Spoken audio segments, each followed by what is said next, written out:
What's going on, guys? Lovely Zombies here, back with another Pokemon Go video. And in today's video, guys, we are talking about the current event right now, the Just My Cup of Tea event, because this event does feature a brand new Galar Pokemon debut, and that is Sinistea. As you guys do see right here, this Pokemon is finally in Pokemon Go, and we're going to talk about how to get it and also how to get its second form, which is the antique form, which is very rare to get here in Pokemon Go.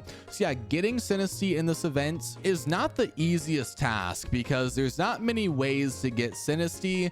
The main way to get Sinistea is from raiding it in 1-star raids. These are the featured 1-star raid bosses for the Just My Cup of Tea event, which again, do remember that event does run from this time frame right here. So 1-star raid bosses do feature both genders of Frillish and Sinistea. So 3 different 1-star raid bosses. Sinistea is one of them. That is I guess the easiest method to use to go after Sinistea if you guys can find a raid for it and if you have a raid pass. Now, unfortunately for this event, Sinistea is not in field research. I was hoping it would be, but the field research for this event is pretty bad. There are only 2 field research tasks that give Pokemon encounters: catch 25 Pokemon for either a Pidgeot or a Noctowl encounter, and use an incense for a Spritzee encounter, and then win a raid for 2,000 Stardust. So yeah, the field research this event is pretty bad, but there is another way you guys can get to Sinistea via timed research. But in that time research,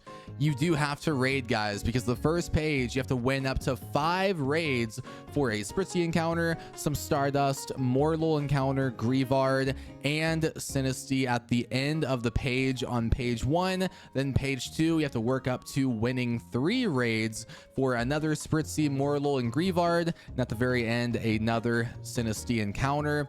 And you can also get one via the collection challenge. But also, when you catch a Sinistea from that time research or from a raid, you will complete the first collection challenge, which will give you 10 raspberries, pineapple berries, and nanab berries. And the second collection challenge is catching a Sinistea, but also evolving a Sinistea into Poltergeist, which does require 50 candy, by the way. And they do give you an encounter with Sinistea. The thing is, you may not want to evolve your first Sinistea that you get to get that collection challenge encounter, because if you do end up getting an antique form of Sinistea, which for the antique form, what is the main difference? At the bottom of Sinistea, it does have a mark. You can look at it in AR plus mode like this. So yeah, that is the only difference. Nothing else changes. The attack stat doesn't change. Everything else is the same. No different moveset. That's the only change. And if you get an antique form of Sinistea, as you guys can see, it does require 400 candy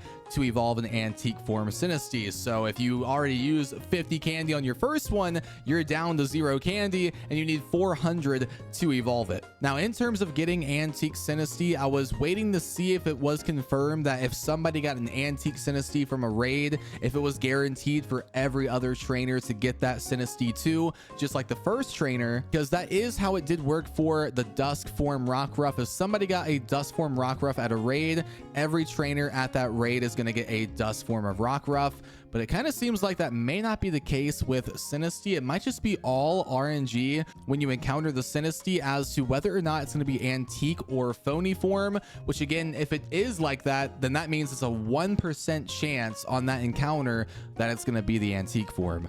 So again, that's not confirmed yet, but if you guys have seen anything about that, like if you got an antique form from a raid and your friend got the same antique form from that same raid, let me know in the comments below, but I haven't seen anybody confirm that as of yet. But again, make sure you guys do at least catch a few Sinistea in this event, because after this event is over, Sinistea is no longer going to be available unless it comes back for another event, or if they put it in raids in between events.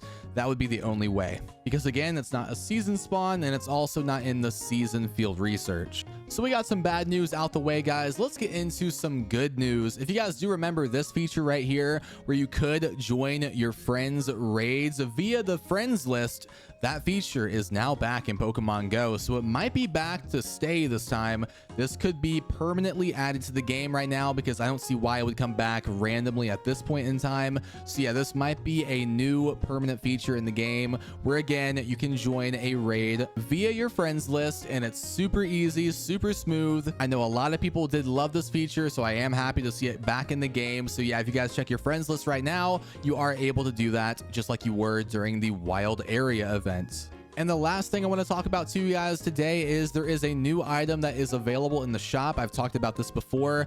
The Max Mushroom item is already in the shop right now, and this is for preparation for the upcoming Gmax Lapras Battle Day. I'm sure Gigantamax Lapras, defeating it is not going to be too easy. I mean, Lapras is a pretty tanky Pokemon, so if you're in an area where there's not many people that can help in these max battles, you might want to invest in a Max Mushroom, because remember, these Max Mushrooms will deal double damage on your fast attack moves, charge attack moves, and your max moves or Gigantamax moves. Again, it is going to do double damage. But I mean, you do see how many Pokecoins it does require to buy one. Only one is 400 Pokecoins. A pack of 3 is 1,000 Pokecoins.